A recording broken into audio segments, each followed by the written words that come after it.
Assalamualaikum warahmatullahi wabarakatuh. Shalom, Om Swastiastu, Namo Buddhaya, dan salam kebajikan bagi kita semua. Selamat pagi menuju siang semuanya. Kami dari kelompok 3 Biologi akan mempresentasikan mengenai kualitas udara dan kesehatan Kota Tangerang Selatan. Sebelumnya, izinkan saya memperkenalkan diri terlebih dahulu. Saya Maura Talita Heriniswa dari absen 26 sebagai moderator. Nama saya Kendra Sastrispati dari absen 23. Nama saya Alberto Suharni Ardani dari absen 4. Nama saya Mufid Fatar Rifki dari absen 28. Nama saya Rafa Rananda Setiawan dari absen 36. Nama saya Elizabeth Astrid Eldorina Pitopulo dari absen 14. Pertama-tama izinkan saya untuk menjelaskan tentang statistik kualitas udara yang ada di Tangsel berdasarkan hasil riset kami. Bisa dilihat dari grafik yang telah kami proyeksikan. Berdasarkan tanggal 27 Januari, tepatnya pada tanggal 4 subuh, terdapat sedikit sekali polutan udara yang telah kami proyeksikan, dan paling banyak polutan udara yang dapat dilihat dari proyeksi kami tepatnya pada tanggal 28 Januari pada jam 10 pagi.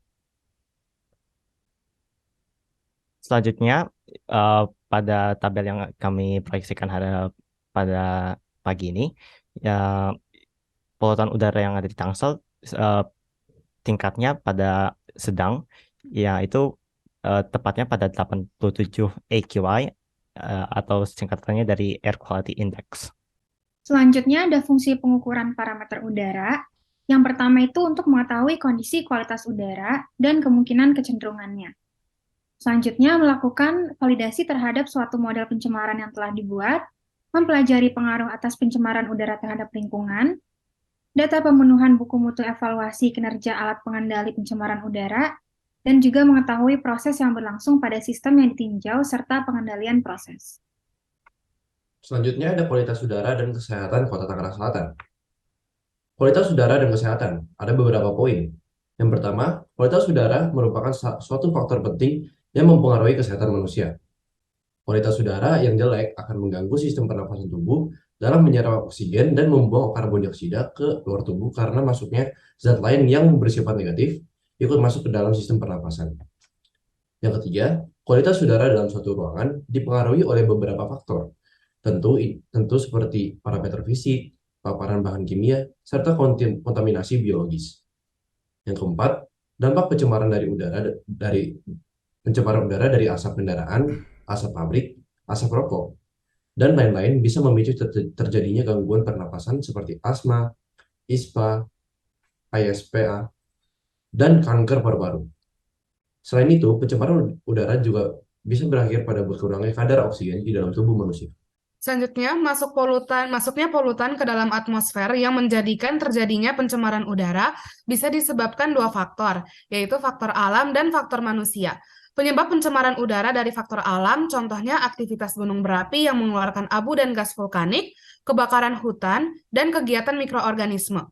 Udara adalah ruang di atas bumi yang berisi campuran berbagai gas yang tidak berwarna dan tidak berbau, seperti oksigen dan nitrogen, yang memenuhi ruang di atas bumi seperti yang kita hirup apabila kita bernafas. Polusi udara bisa menyebabkan suhu bumi meningkat dan air laut naik. Ketika suhu bumi naik, maka akan terjadi pemanasan global. Akibatnya, beberapa aktivitas makhluk hidup akan terganggu dan terjadi ketidakseimbangan ekosistem. Udara bersih biasanya lebih segar dan bebas dari partikel-partikel padat seperti debu, kotoran, dan lainnya. Berbeda dengan udara tidak sehat yang biasanya bisa menyebabkan sesak napas. Cara jaga kualitas udara bersih, yang pertama gunakan transportasi umum, matikan lampu dan elektronik lain yang saat tidak digunakan, terapkan konsep daur ulang dan gunakan kembali, hindari penggunaan produk plastik atau kantong plastik, kurangi aktivitas membakar dan merokok, gunakan kipas angin sebagai pengganti AC. Manfaat udara bersih lainnya ialah menurunkan risiko terkena penyakit kronis seperti kardiovaskular, sakit jantung dan stroke, hingga beberapa jenis kanker. Dengan menghirup udara segar, Anda juga akan jarang sakit-sakitan. Gas beracun dari udara yang sudah tercemar polusi dapat menyebabkan kematian. Selanjutnya, komposisi udara yang kita hirup. 78% atau sebagian besar udara yang kita hirup mengandung nitrogen. Dan kurang lebih 21% dari udara yang kita hirup mengandung oksigen. Sisanya 1% udara yang kita hirup mengandung karbon dioksida, ozon, hidrogen, dan lain-lain. Selanjutnya ada dampak polusi udara. Yang pertama ada suhu udara. Polutan seperti karbon hitam, metana, ozon troposfer, dan aerosol mempengaruhi jumlah sinar matahari yang masuk. Akibatnya suhu bumi semakin meningkat. Yang kedua, ada dampaknya pada kesehatan. Dampak pencemaran udara dari asap kendaraan, asap pabrik, asap rokok, dan lain-lain bisa memicu terjadinya gangguan pernapasan seperti asma, ESPA, dan kanker paru-paru. Selain itu, pencemaran udara juga bisa berakhir pada berkurangnya kadar oksigen di dalam tubuh manusia. Lanjutnya, yang ketiga, pada lingkungan. Dampak yang cukup parah pada lingkungan adalah hujan asam yang disebabkan tingginya sulfur dioksida dan nitrogen oksida di udara. Hujan asam bisa merusak dan mematikan tumbuhan karena terjadi perubahan komposisi mineral tanah serta menurunkan kualitas air. Lalu bisa dilihat di sini ada beberapa pemicu yang dapat terjadi karena adanya polusi, yaitu ada gangguan mental. Sebuah penelitian mengamati lebih dari 150 juta catatan medis di Amerika Serikat dan Denmark. Hasilnya, orang-orang yang tinggal pada daerah dengan kualitas udara yang buruk di Amerika Serikat mengalami peningkatan kasus bipolar sebanyak 27% dan kasus depresi berat sebanyak 6%. Lalu ada penyakit kulit. Udara yang tercemar dapat menyebabkan iritasi pada kulit. Polusi udara mengandung berbagai radikal bebas, radiasi ultraviolet, oksida ozon, hingga asap rokok. Beberapa masalah kulit yang biasa terjadi karena polusi udara adalah jerawat, flek hitam, dan ruam. Namun, tak hanya di kulit bagian luar saja, polusi juga bekerja merusak lapisan dalam kulit manusia, yang dapat mengakibatkan pada pigmentasi, penuaan kulit, hingga kanker kulit. Lalu ada asma. Asma adalah penyakit kronis pada saluran pernafasan yang ditandai dengan sesak karena terjadinya peradangan atau penyempitan saluran pernafasan. Penyakit ini menyebabkan gejala berupa sesak nafas, dada terasa berat, batuk-batuk. Penderita asma sangat tidak cocok untuk tinggal di daerah dengan kualitas udara yang buruk. Daerah ini justru akan memperparah kondisi asma mereka, karena zat-zat polusi udara akan memicu asma penderita kambuh. Lalu ada mata sensitif terhadap cahaya. Karena polutan dapat memengaruhi mata, termasuk di kornea dan iris, maka kepekaan mata terhadap cahaya jadi meningkat. Setiap kali melihat cahaya yang terlalu terang, maka akan muncul rasa ketidaknyamanan. Dalam beberapa kasus, kejadian ini bisa menyebabkan penglihatan jadi buram. ISPA adalah infeksi dari saluran pernafasan yang menimbulkan gejala batuk, pilek, disertai dengan demam. ISPA sangat mudah menular dan dapat dialami oleh siapa saja. Berdasarkan data WHO, ISPA adalah penyebab utama morbiditas dan mortalitas penyakit menular di dunia. Hampir 4 juta orang meninggal akibat ISPA setiap tahun. 98%-nya disebabkan oleh infeksi saluran pernafasan bawah.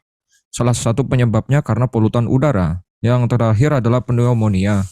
Zat-zat berbahaya banyak terkandung pada udara, masuk ke paru-paru dan akan menyebabkan peradangan. Saluran pernafasan jadi terinfeksi dan mengidap penyakit ini akan mengalami sesak nafas, batuk berdahak, hingga demam.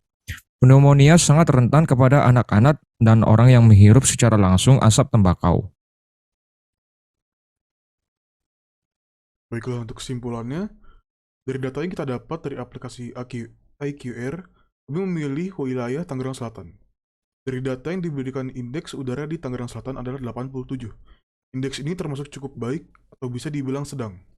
Dari kurun waktu 25 Januari 2023 sampai 28 Januari 2023, dari hasil grafik yang didapatkan, pada tanggal 25 sampai 26, indeks udara kota Tangerang Selatan sangat baik. Namun titik terburuk indeksnya terdapat di tanggal 28 Januari, dengan indeks di atas 100. Selanjutnya, dengan indeks kualitas udara yang sedang, kualitas udara tidak terlalu mempengaruhi kesehatan orang-orang yang ada pada wilayah tersebut. Mungkin pada saat indeks kualitas udaranya tinggi, akan menyebabkan penyakit bagi orang-orang yang sensitif dengan polusi yang buruk.